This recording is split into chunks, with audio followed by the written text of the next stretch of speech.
5 kids went missing the night their house burned to the ground. Investigators searched the ashes for hours.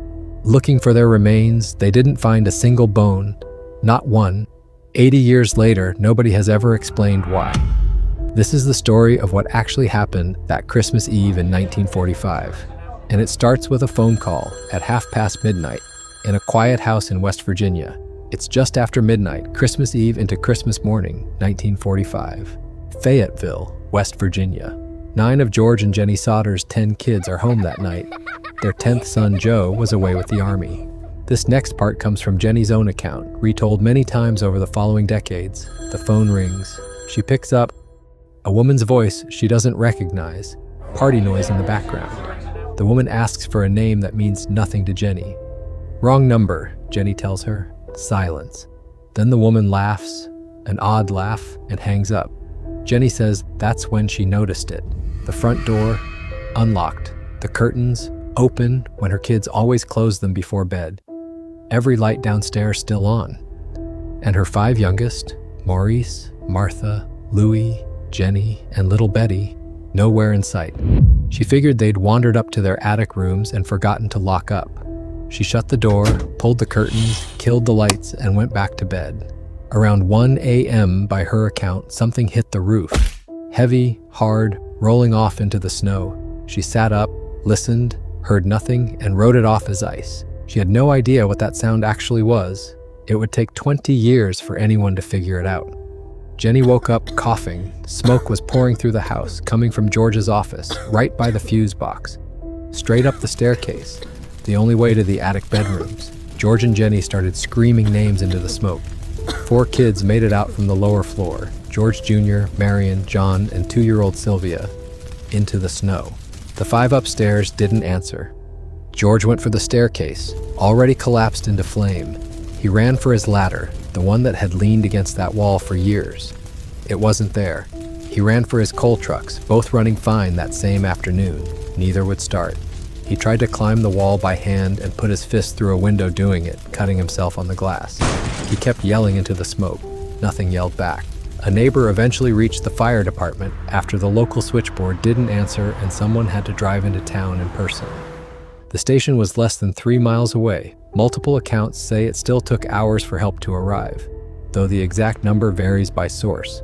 By morning, the house was gone. Just a basement full of smoking ash, and a family about to learn that the worst part wasn't the fire at all. This is where the case stops being just a tragedy and becomes something a lot of investigators then and now can't fully explain. And this part is well documented, not just family testimony. Fire crews searched that basement expecting to recover 5 bodies.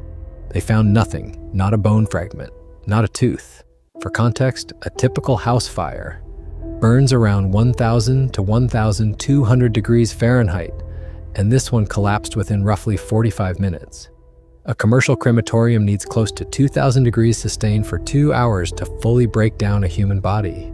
And even then, bone fragments and teeth usually survive and have to be processed by hand. Meanwhile, thin metal pots and cast iron stove parts came out of that same basement intact. Jenny reportedly tried burning animal bones in her own fireplace just to test it. They didn't disappear either. Neighbors and family also said there was no smell of burned flesh that morning, only smoke and ash. That part is anecdotal. Nobody ran a scientific test on site, but it's consistent across multiple people who were there. If the fire didn't take them, something else did. And within weeks, the Sodders would start finding proof that someone had made sure they couldn't get out. This next section is where we're mostly in what the Sodders and their investigators found and believed territory, not settled police fact. Worth keeping in mind as we go. The missing ladder turned up weeks later, 75 feet from the house, thrown into a ravine. According to the family's account, it hadn't burned. Someone had carried it there before the fire started. The trucks, a mechanic who checked them afterward, reportedly found the wiring stripped and fuel lines cut. This detail comes from the family's investigation, not a surviving official inspection report. The phone line is a partial exception, and this one has some official backing. A local man was arrested for cutting it and admitted to doing so, claiming he thought it was a power line. Then there's the story George told about a stranger who came to the house 2 months earlier, posing as an insurance salesman, who, after George turned him down, allegedly pointed at the roof and threatened that the house would burn and George would pay for what he'd said about Mussolini. This is George's own recollection, told after the fact. There's no independent record of the conversation, but it lines up with something that is documented. George Sodder was a known, outspoken critic of Mussolini's fascist government in a town that had real fascist sympathizers at the time. As for that heavy object that hit the roof, the family said Sylvia found something in the yard once the snow melted, and that veterans who saw it identified it as part of an incendiary device. That's the family's account. It was never forensically confirmed. If someone really did throw that onto the roof, they wanted this house gone, which raises the obvious question. What happened to the 5 kids who were supposed to still be inside it? If those 5 kids didn't die in that fire, where did they go? Tips started coming in almost immediately. A waitress at a diner 50 miles away came forward claiming she'd served breakfast that morning to 5 children matching their descriptions. A hotel worker in Charleston reported seeing 4 children who looked like the Sodder kids, kept unusually quiet by adults. These are witness claims, reported at the time, never independently verified, and not everyone who studied the case finds them equally credible. George and Jenny put up a billboard along Route 16, 5 faces, 5 names, and a cash reward, reported anywhere from $5,000 to $10,000 depending on the source. In 1949, they hired private investigator C.C. Tinsley to dig where local police wouldn't. What Tinsley found next would blow the official story wide open. This part is one of the most solidly documented twists in the entire case. Tinsley's investigation eventually cornered Fire Chief F.J. Morris, who admitted that days after the fire he'd found a piece of beef liver in the ashes, sealed it in a metal box, and buried it on the Sodder property, specifically to convince the family their kids had burned. When it was dug up and tested, the liver turned out to be fresh meat from a local butcher, nowhere near a fire. A fire chief had fabricated evidence in a case involving 5 missing children. That part is on record. The same year, a real excavation turned up 4 small vertebrae.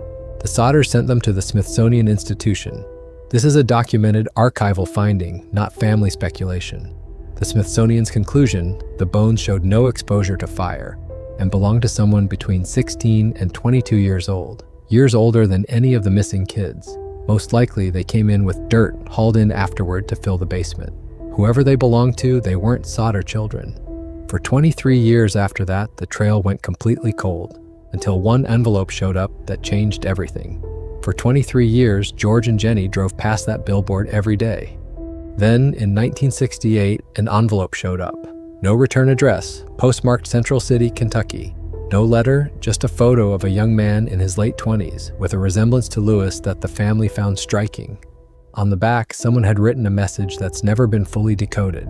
Louis Sodder, I love Brother Frankie, Elil Boys, a 90132 or 35. Nobody, not the family, not investigators since, has ever definitively cracked what that means. Theories range from a coded reference to Sicily to some kind of ID number, but none of them are confirmed, and at least one popular theory has a hole in it. Italy didn't even have a postal code system until the year before this letter arrived. George and Jenny hired another investigator and sent him to Kentucky to chase it down. He went, and then, by every account of what happened next, he simply stopped reporting back. No explanation on record. He was never heard from again, and nobody has ever said why. Which means this case doesn't just end unsolved. It ends with a second disappearance nobody talks about. George died in 1969, never learning what became of his 5 kids. Jenny wore black for the rest of her life and kept a garden over the old cellar pit. When she died in 1989, the billboard came down after almost 40 years. Their youngest daughter, Sylvia, the 2-year-old carried out of that fire, spent the rest of her life pursuing the case. She died in 2021. The last person alive who was there that night. The West Virginia State Police file is still open. Nobody was ever charged, and the case is exactly as unsolved today as it was in 1945.